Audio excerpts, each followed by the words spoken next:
Hello everyone, welcome and thank you for joining the webinar. Today we're going to talk about interpersonal relationship issues in university and coping strategies. Before we start, I'll give a very short introduction on myself. I'm Clavis Liu. I got my master's degree at University of Pennsylvania, where I studied counseling and mental health. I currently work in True Heart Counseling as a counseling psychologist. I also work part-time in the counseling center in NTU. Today, I will cover mainly three parts. First, I'll briefly talk about the common interpersonal challenges among university students in my working experiences.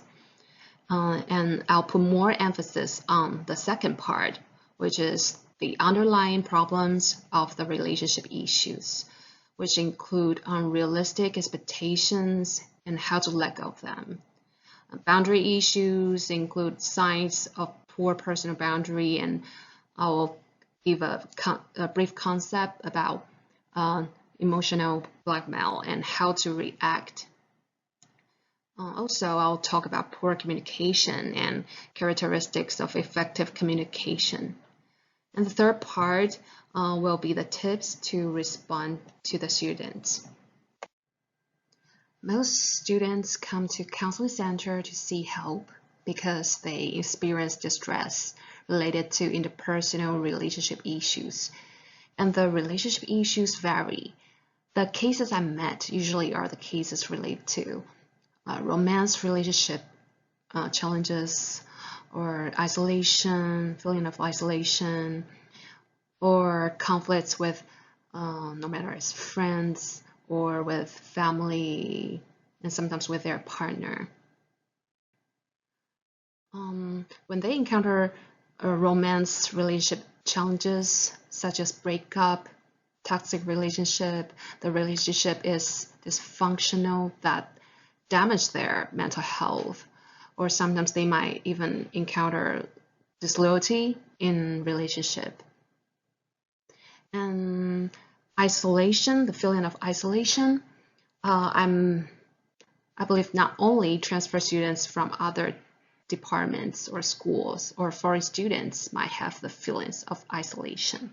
Sometimes I have even met some students who are very outgoing. They are talkative and seems to be very sociable, but just feel like they don't fit in. To some students, the interpersonal interaction in the university setting is something that are not familiar with. They miss the way that students in high school spend the whole day in school together and were much closer to each other. Some students are used to form relationship in the way and in that way, and find it's hard to make friends with deeper connection in the university setting. And we could say that this kind of students might have certain expectation toward relationships in university. And some other students have the feeling of isolation because they want to have a new start in a university, maybe because they have negative experiences in high school, but ended up feeling still frustrated and disappointed again in university. The feeling of isolation is quite common among students, even though people around them might think they have a lot of friends, or they are very friendly, they are sociable, but the truth is not the case. And another common interpersonal challenge on university students is the conflicts with their loved ones. Usually this happens because they fail to communicate effectively or are not able to express their thoughts and feelings with their family, friends, or partners. And I even met some cases. There are more and more cases in recent years that some LGBT students have conflicts with their family because they cannot talk about the sexual identity issue in their family. Sometimes they don't even let their parents know their sexual identity because they assume that they won't accept that. And that results in so many conflicts in their family. So what are underlying problems of the relationships? When a student comes to talk, there might be some underlying problems, underlying issues that they are not even aware of. So what teachers can do is try to have more information about the students to help them find out what's really going on, and encourage them to talk to counseling psychologists in the university to have more self-exploration, can also do a lot of help. So later on, I'll talk about 3 kinds of underlying problems that mostly occur on the students I work with in order to help teachers to have more ideas about how to react and how to respond to the students when they come to seek mentoring. The first underlying problem that could happen in the relationship I would like to talk about first is unrealistic expectations, which includes unrealistic expectations of others and unrealistic expectations of selves.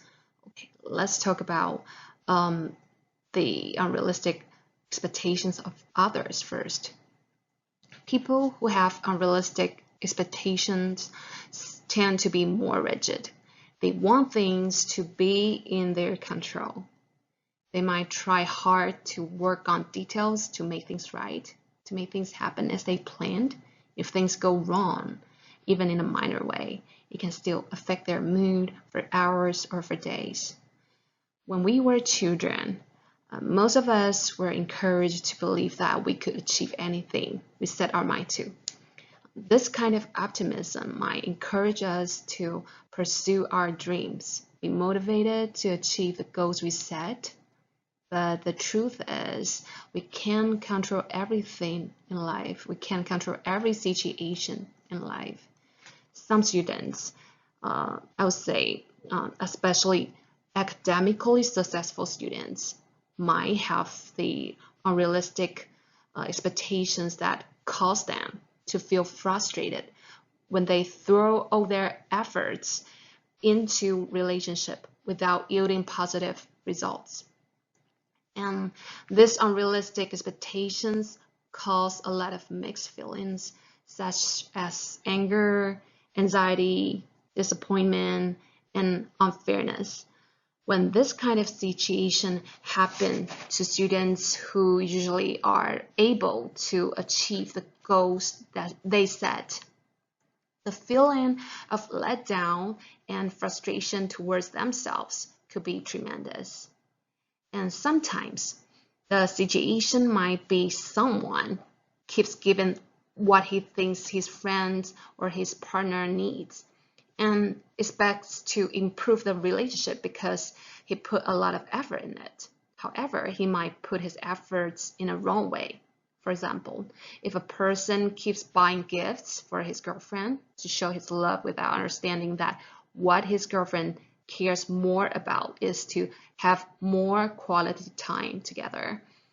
If he has the unrealistic expectation of the relationship, he might think that his girlfriend should be appreciated what he did for her, and might be angry and frustrated when he finds out things doesn't work as he expected, and when he finds out what he has done doesn't help to improve the relationship.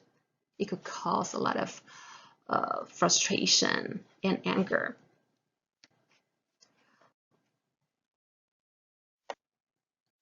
Another relationship issue related to unrealistic expectation that I often see on the university students is unrealistic expectations of self.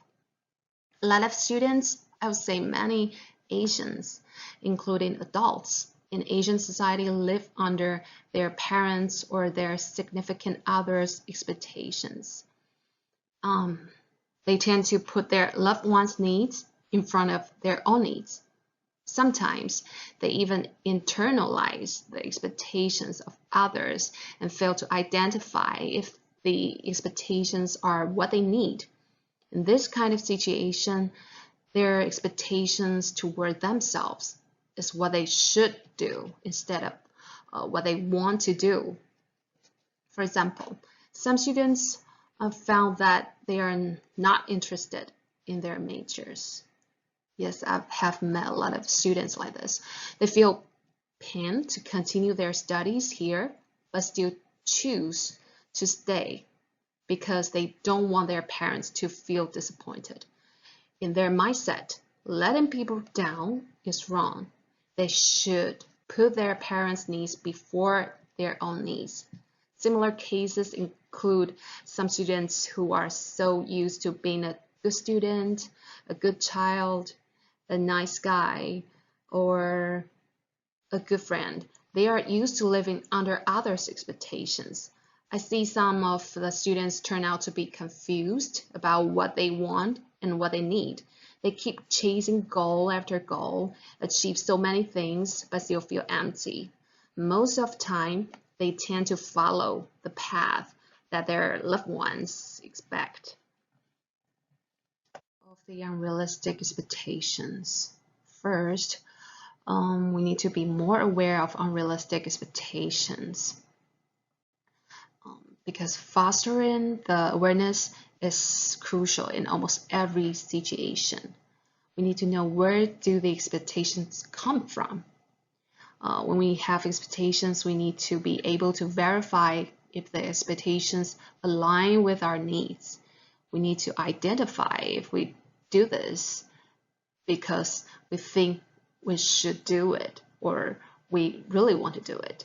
If we can put our expectation in perspective, we'll understand that someone else's expectation of us is theirs, not ours.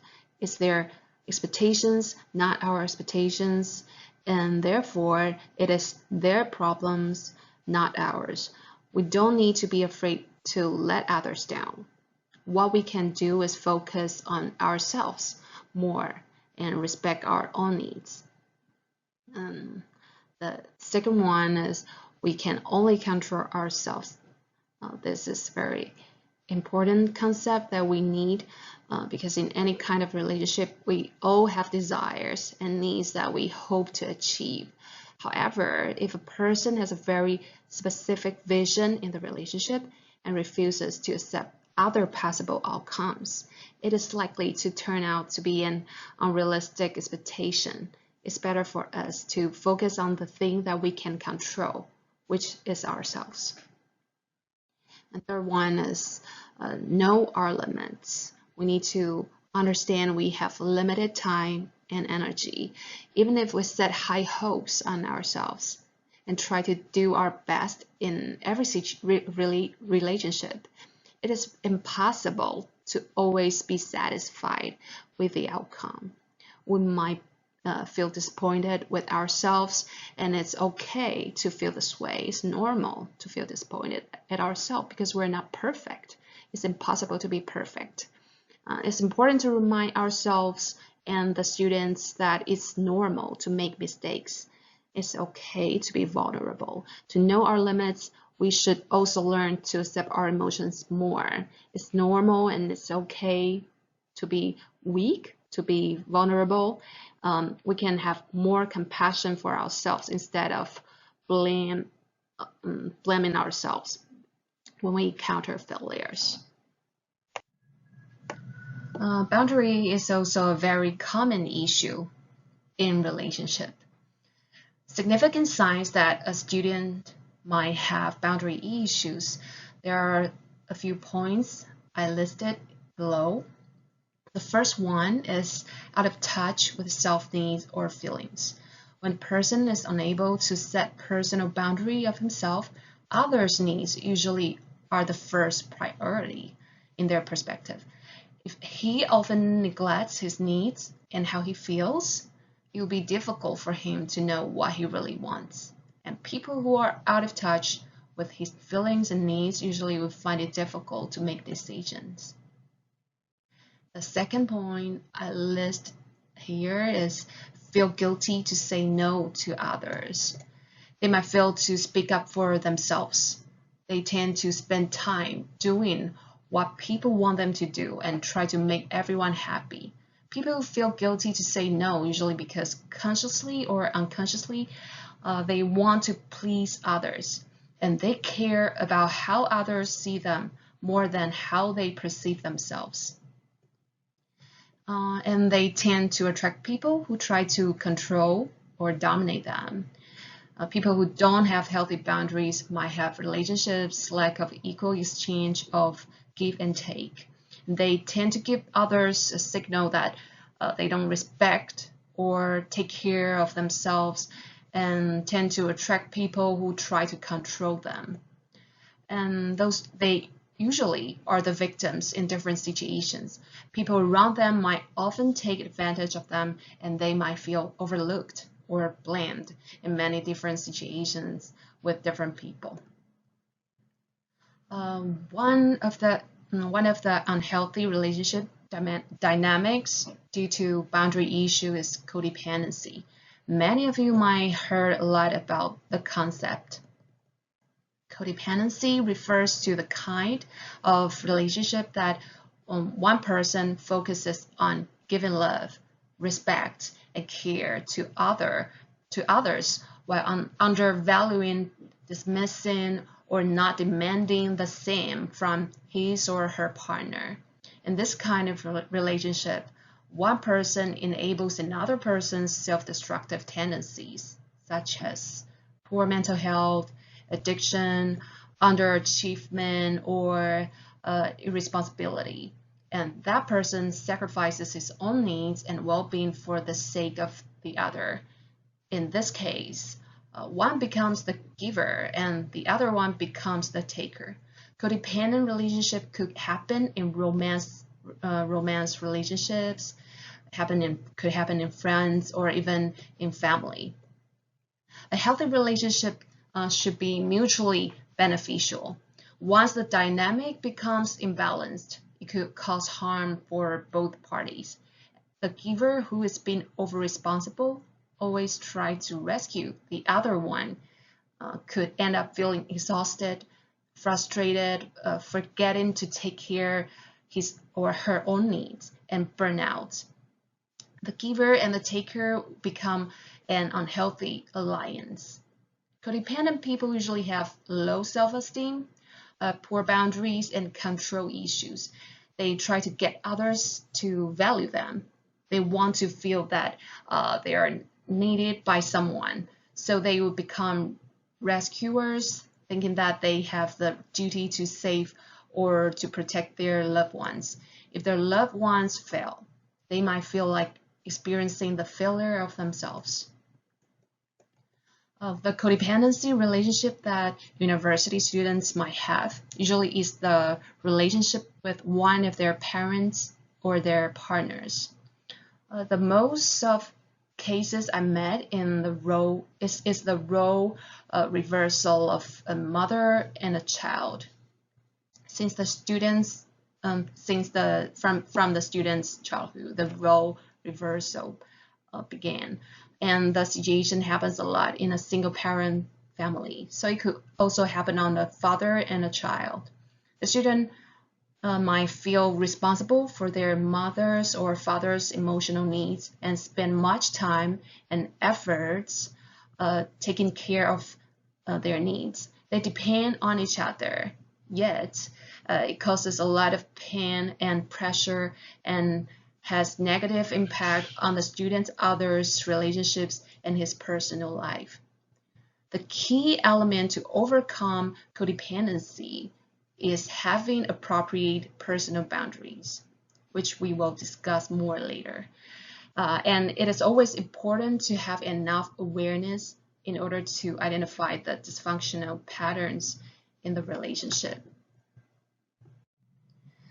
Another important concept related to boundary issue in the relationship, I would like to introduce more is emotional blackmail.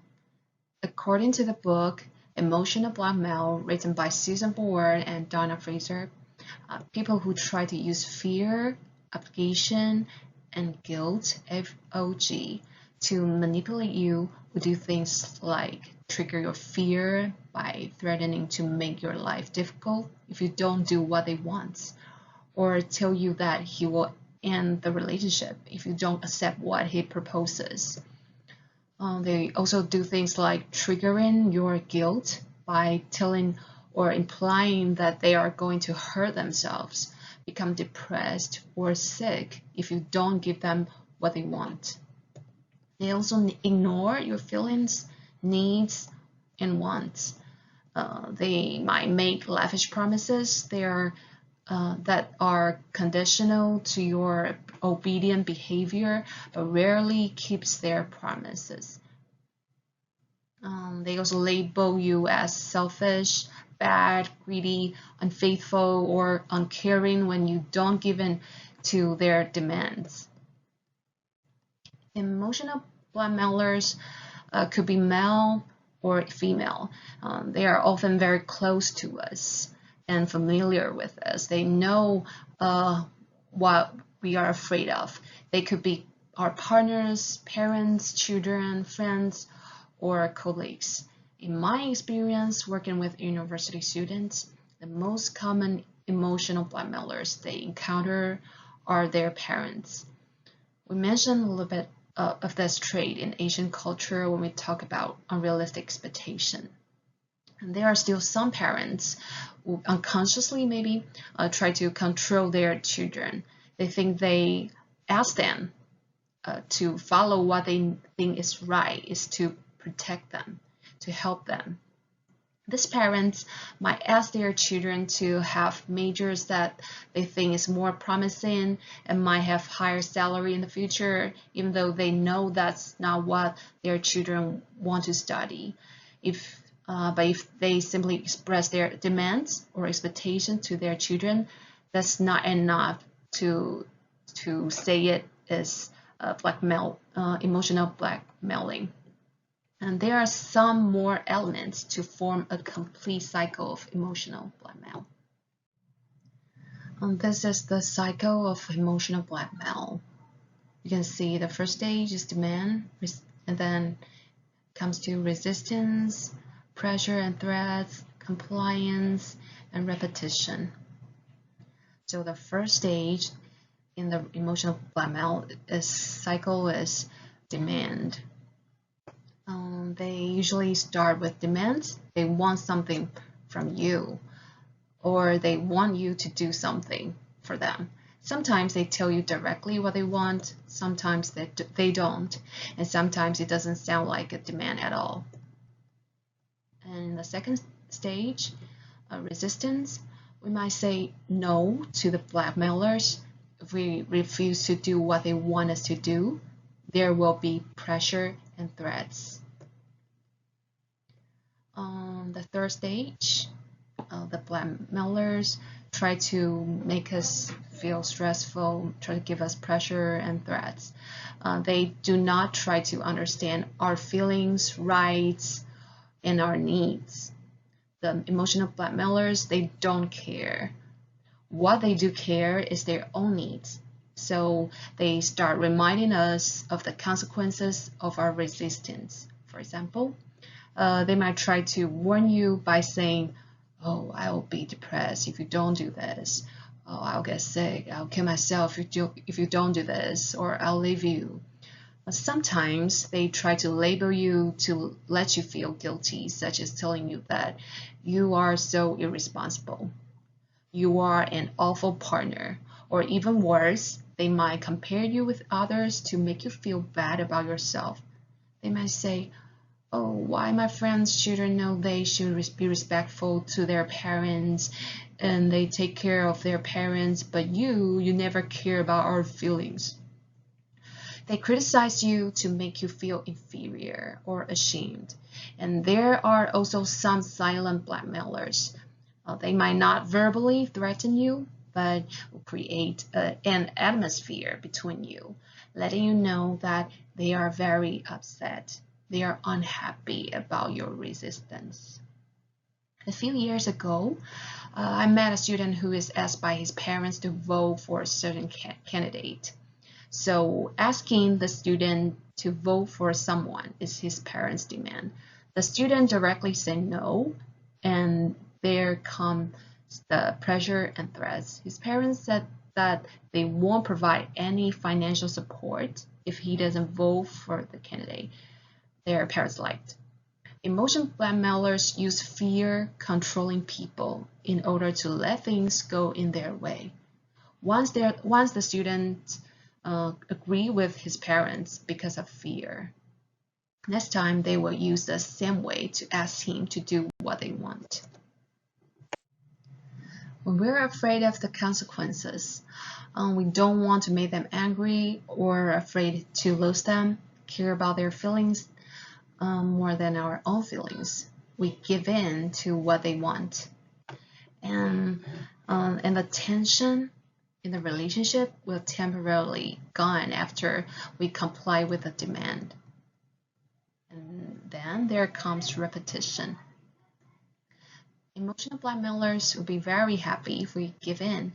They might remove the pressure and threats for now, but we've just confirmed our vulnerability and show them that their strategy is effective. So next time when they want something and we resist giving it to them, they use the same strategy. And the next time they use a strategy, it could be harsher. This kind of cycle will continue if we keep giving in because of the pressure and threats. If emotional blackmail cycle happens in the romance relationship, the demand might be, I don't want you to hang out with that friend again. Or indirectly demand like, I think that friend is a bad influence. If you reply something like, I don't think so, he's an important friend to me, you try to resist. There comes the pressure and threats. The emotional blackmailers might say, I said this because I love you, I care about you. I will feel very disappointed if you keep hanging out with him. Or, so choose one, me or him. Maybe this relationship is nothing to you if you care about him that much. Emotional blackmailers refuse to take responsibility for their own actions. They blame others for their bad decisions instead. There are 4 types of emotional blackmailers proposed by Dr. Forward in this book. There are the punisher, the self-punisher, the sufferer, and the tantalizer. The first type of emotional blackmailers mentioned in the book is the punisher. It's much easier to notice this type of emotional blackmailers. They tend to show their anger very obviously. They put people who try to resist in an atmosphere with high tension. You might have the feeling that something is going to explode in this kind of atmosphere they create. The strategy that the punisher uses is fear. They will let you know about the consequences if you don't do what they want you to do. They also use aggression, anger, or silence to manipulate. They might say something like, come here to see me now, or you'll never see me again. Or, if you don't do this, I'll cut off your financial support. They will always let you know the consequences if you don't do what they want you to do. The second type is the self-punisher. The personal trait of this type of emotional blackmailer usually are more dependent and tend to cling on to someone. The self-punisher usually punish themselves in order to trigger your obligation. They will make you feel that their emotions and behavior are also your responsibility.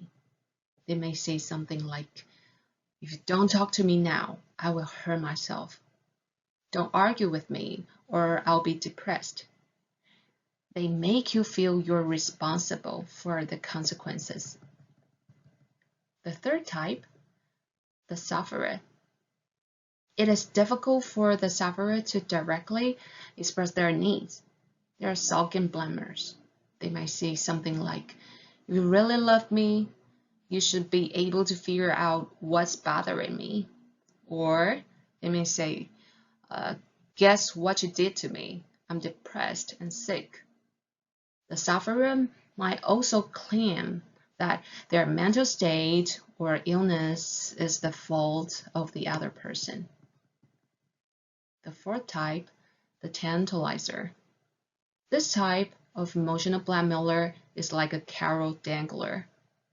They might offer you praise and encouragement to give you promises to let you do what they want. But even if you have done what they said, they might ask you to do more and more.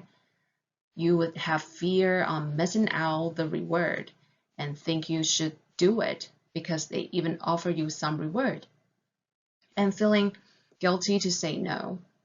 The tantalizer uses your fear, obligation, and guilt, the FOG we mentioned before, to ask you to do something in return for something else, but it's usually not a fair trade. They might say, "I'll do this if you do what I want." Most emotional blackmailers would fall into one of the four categories, but some emotional blackmailers will switch between them. So it depends on the situation, different people, how they use a strategy. So they might fall into different categories or just switch between them. How do we respond to the emotional blackmailers? First, we need to know that emotional blackmail is not a solo performance. If one doesn't participate in the blackmailer's game, the blackmailing thing can't work. Therefore, it's essential to set up reasonable boundaries to the relationship and consistently stick to them in order to let the interactions in the relationship be respectful. What we can do is to identify our triggers. Since emotional blackmailers know how to provoke our fears, we mentioned that they are the people who are very close to us. So they know a lot about us. They know how to make us feel afraid, and they know how to provoke our fears. Triggering our fear, obligation, and guilt can give them power to control us. If we can have a better understanding of our fears and beliefs, it's more likely that we can take the power back, not letting them to use our fears against us. Also, instead of replying or arguing to the emotional blackmailer right away, we need to stay calm and allow us to have more time to think. Therefore, in that kind of situation, we can reply something more neutral, like, "I'm not sure how I feel about this. Let's discuss it later." Or, "I don't have the answer now. I need more time to think." We can also have more non-defensive communication. When the other person insists that we should do something or accuse us for not doing something, we can say something like, "I'm sorry that you feel this way. I can understand how you might see it that way. Let's talk about it when you feel calmer." So these are the tips that we can reply to the emotional blackmailers. We need to set appropriate boundaries in every relationship, not only to emotional blackmailers. To set boundaries, we need to be clear about our own needs and how we feel in different situations. The first thing we can do is to examine the boundaries that already exist in our relationships. Boundary setting can be very different to everyone. Everyone can have their own definition on setting boundaries, but we need to be able to identify what kind of boundaries we need. Not being too rigid nor too lenient. We need to find out the most comfortable boundary for ourselves. And we need to be able to communicate our feelings. Learn to say no is a key element in setting boundaries. We need to learn to say no without feeling guilty. We don't need to feel guilty to say no. We don't need to over-explain when we set the boundaries. Everyone has the right to decide what they do or do not want to do. Another key point to say no to others is that we need to focus on ourselves more. For example, instead of saying, "Stop bothering me" on weekends, we can say something like, "I need more time for myself on weekends." Sometimes we might need to explain to others why we set this boundary, why this boundary is so important to us, and what could happen in the relationship if we don't set the boundary. If we do want to strengthen our boundaries, it's also very important that we can use I statement. As we mentioned in the previous slide, focus more on ourselves when we set a boundary is crucial. We can use I statement to emphasize how the boundary is important to us. Boundaries are ours to set and maintain. So we can use statement like, "I feel uncomfortable with. It's important to me that I really don't want to, blah, blah, blah. I actually do mind when. This is hard for me to say, but."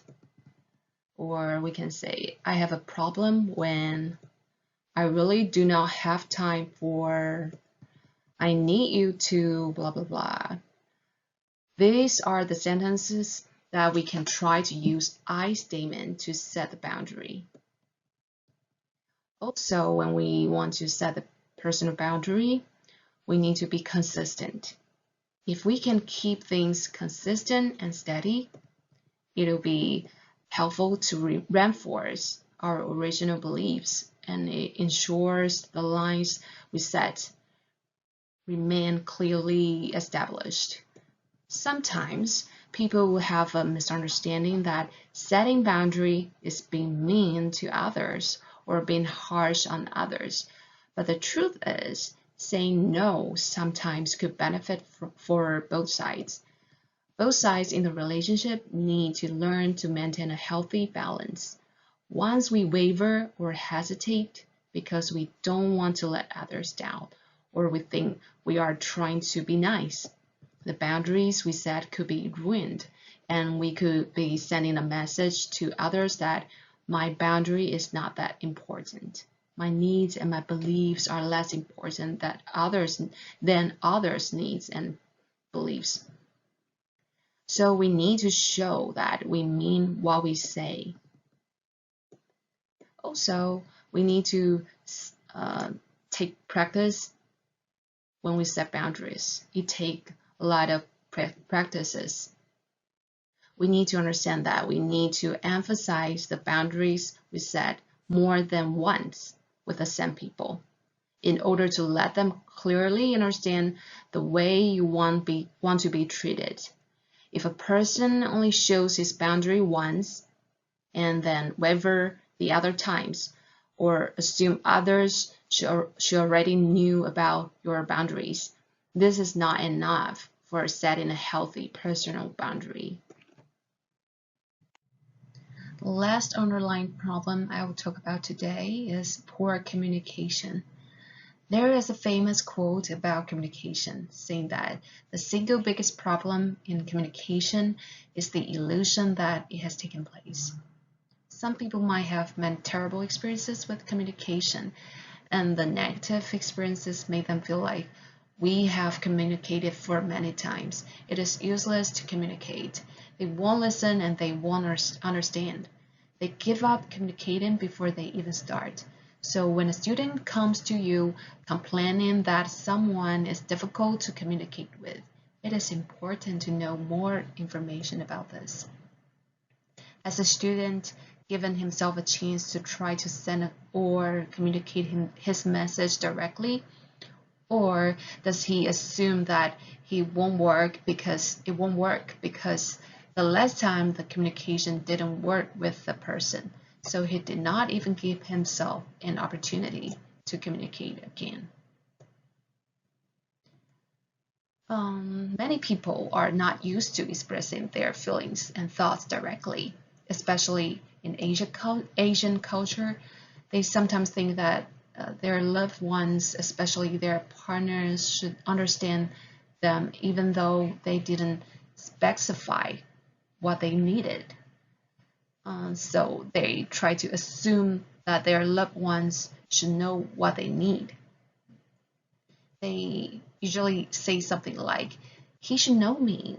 We've been together for 3 years." Or, "I thought she would know what I was thinking. Maybe she just doesn't care."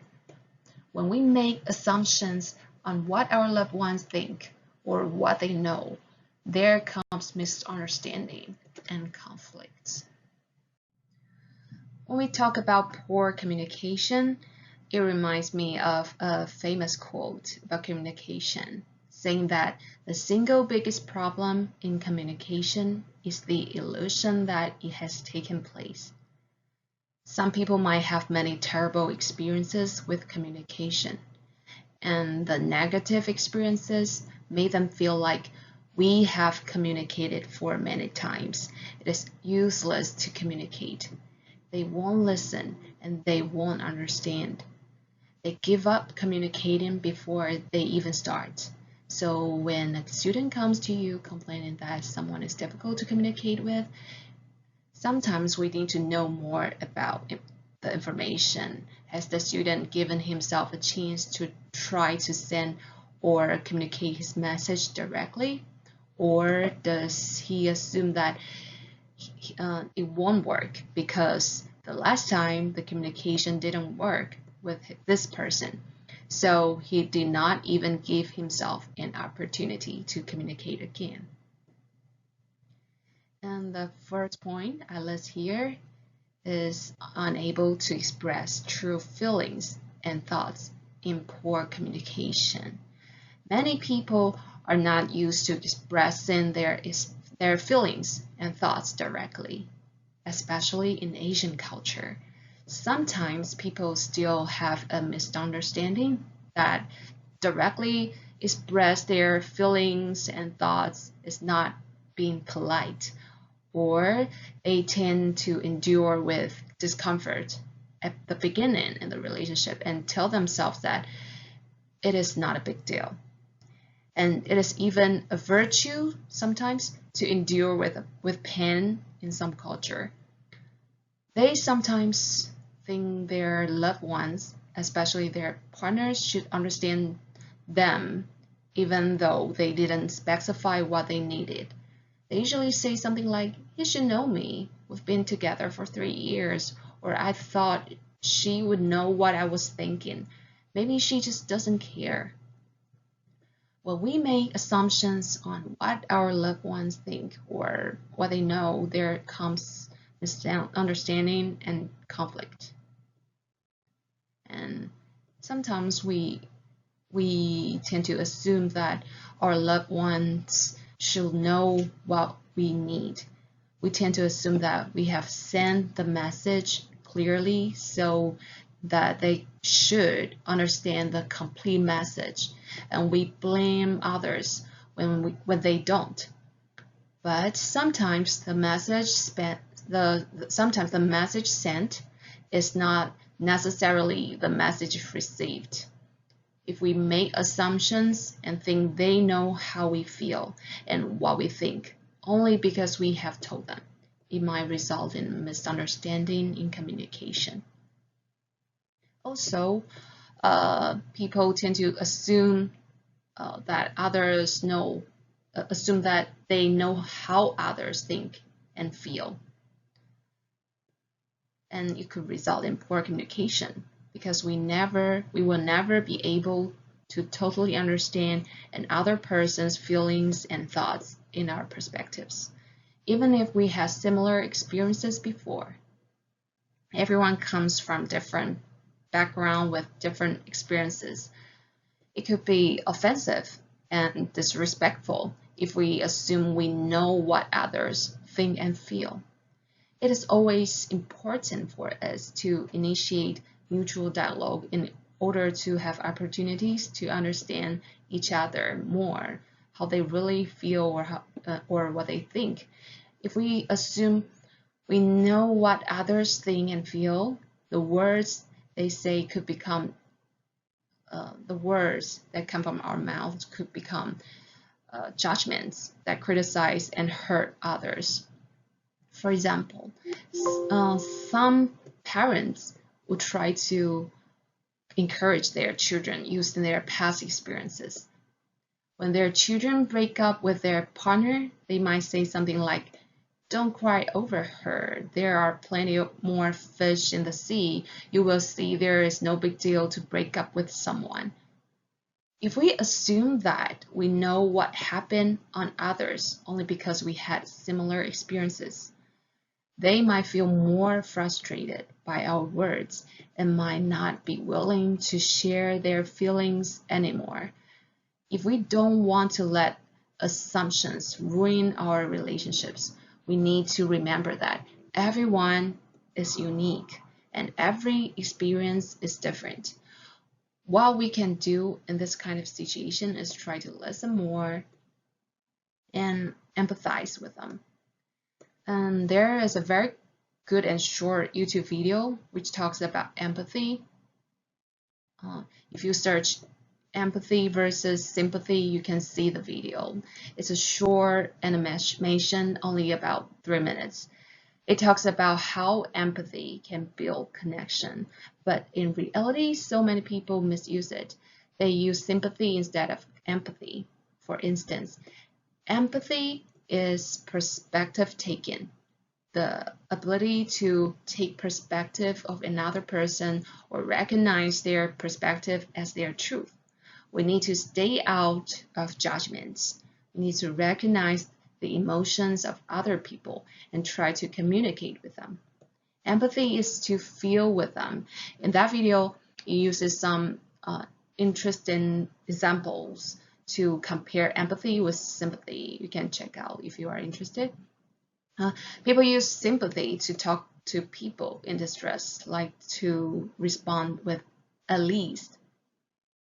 If we use sympathy to communicate, it's kind of like trying to silver lining things, trying to make things better, but it doesn't get better if we do so. And it could cut off the connection between you and that person. Instead, if we can try to focus more on how that person feels, even if you don't totally understand what that person has gone through or you don't know what to say. In that video, the suggestion is we can just simply reply that, "I don't even know what to say right now, but I'm just so glad that you told me." Because what can make something better is connection. Another point that could result in poor communication is refuse to listen and refuse to compromise. We find out each other's needs and try to find a way to make things work through communication. But when people are too eager to express themselves, it could become a situation that one person keeps talking or one person keeps interrupting when another person has something to say. Usually, the person who keeps talking or interrupting are lack of awareness. They might need others to remind them over and over in order to improve. And in a communicative relationship, people must compromise some of the time. It's normal to have conflicts or arguments in different kind of relationships. If both sides are able to compromise instead of insisting to get 100% what they want, the conflicts are easier to be solved.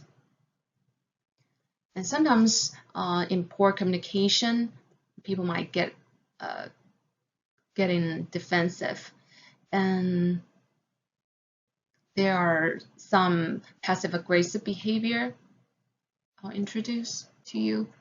Passive aggression is a way to express negative feelings, indirectly. People with passive-aggressive behavior sometimes are not able to acknowledge their negative emotions, and their denial of their aggressive intent could cause harm in the relationship.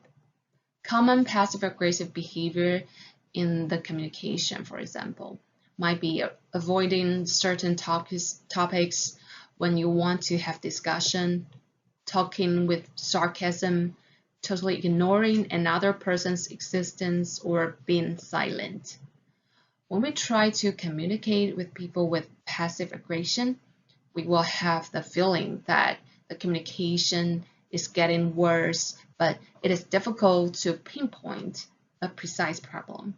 They express their emotions through behaviors instead of words, and that can make the other person feel very frustrated in communication. Before starting to talk about the strategies that improve communication, it is crucial that we increase the amount of time spent together in the relationship or relationships you want to improve. For example, some students might complain about their partners, their parents, or their siblings, saying that they have tried to use a lot of communicating strategies on them, but it ended up fighting, or one of them shut down. So communication will never work between them. In this case, they give up. But oftentimes that some people, even if they live together, share the same space most of the time, they just don't have the habit to communicate. But if we can increase the amount of time spent together in the relationship, it could be very helpful and easier to communicate. Because sometimes in the relationships, people don't even have enough time to connect with each other. In that case, if you initiate a conversation only when you think there is something you want to negotiate, something you want to discuss about, it will be difficult to have effective communication and will do harm to the relationship. Consistently building connection in the relationship is an essential element. Spending more time together with the person you would like to communicate with can establish a basis where we can feel more comfortable talking with one another. And we also have the opportunity to use these strategies to improve communication. Therefore, increasing the circumstances to prepare for the communication instead of focusing directly on the communication itself allows us to have time to practice communicating.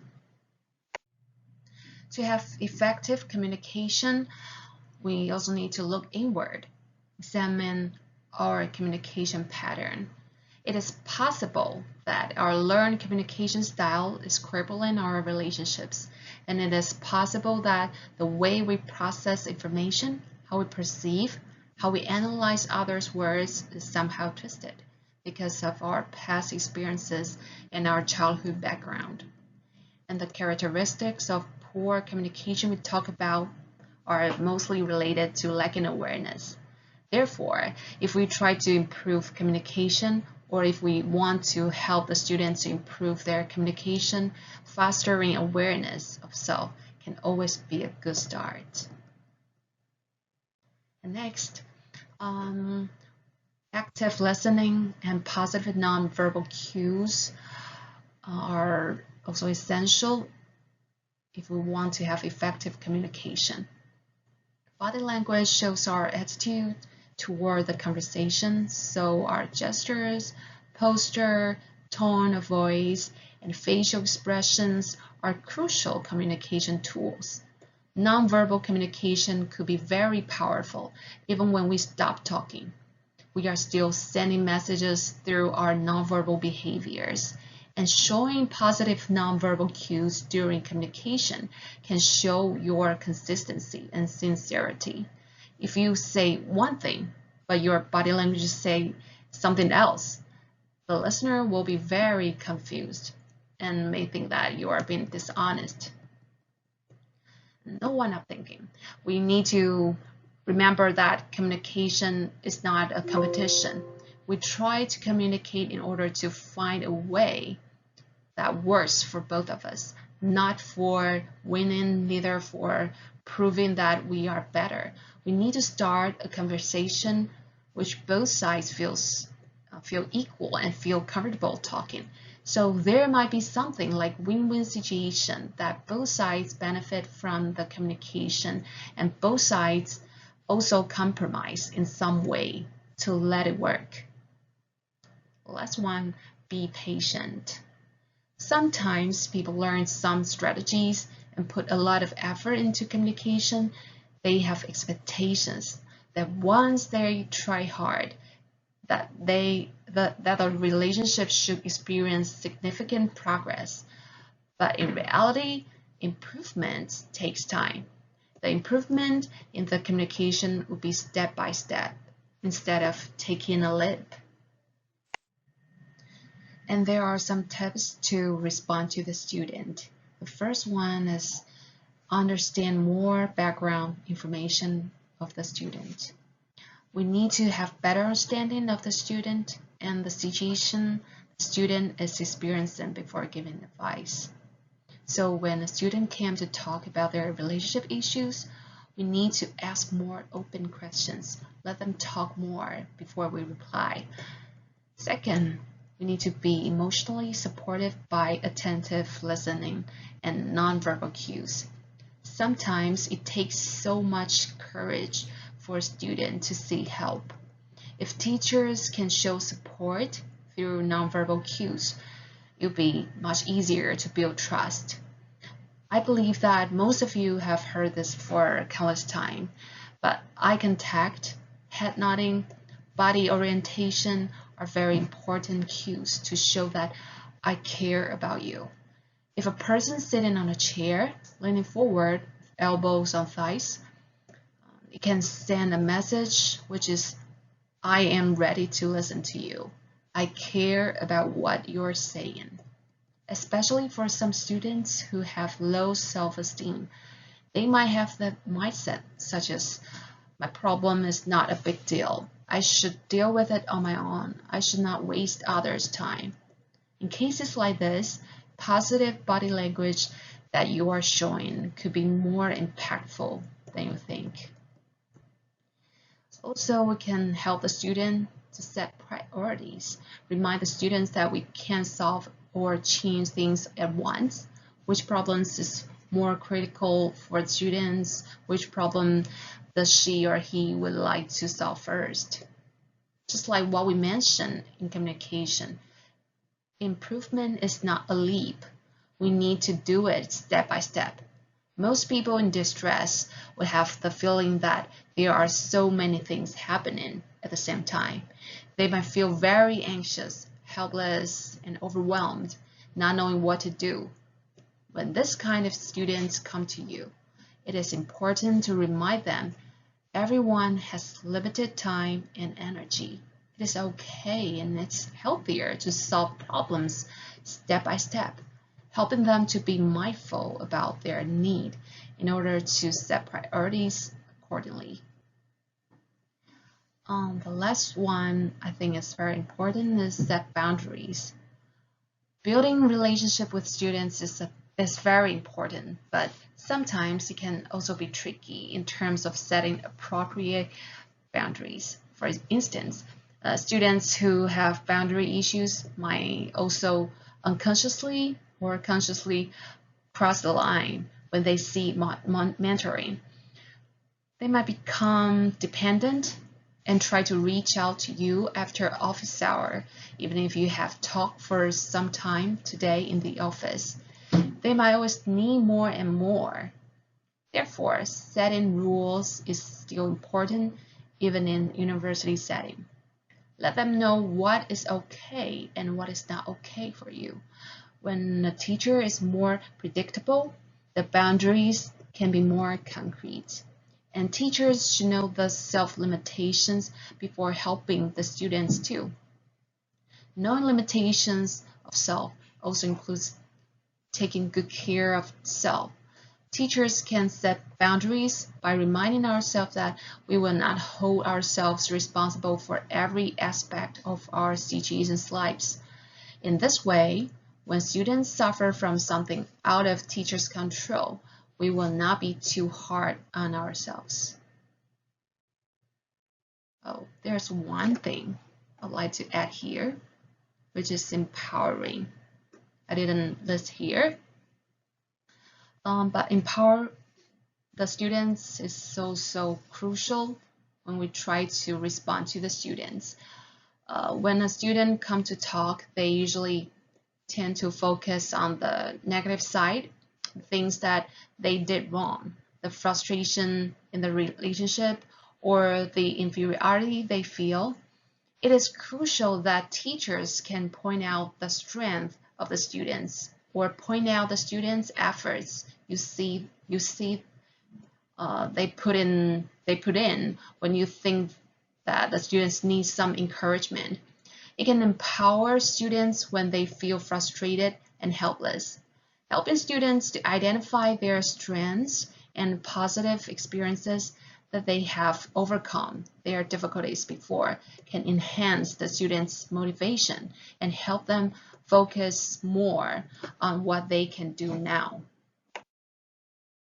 These are the references. Today, we mentioned many issues in the relationship. In my perspective, through all these issues, the key element which I think is the most important in the interpersonal relationship is self-awareness. Having enough self-awareness can be helpful for us in many aspects of mental health. Without having enough self-awareness, it is impossible to build healthy relationships. If we don't have enough self-awareness, we could be in distress in almost every circumstances. And this is the end of the webinar. Thank you for taking your time. Bye-bye.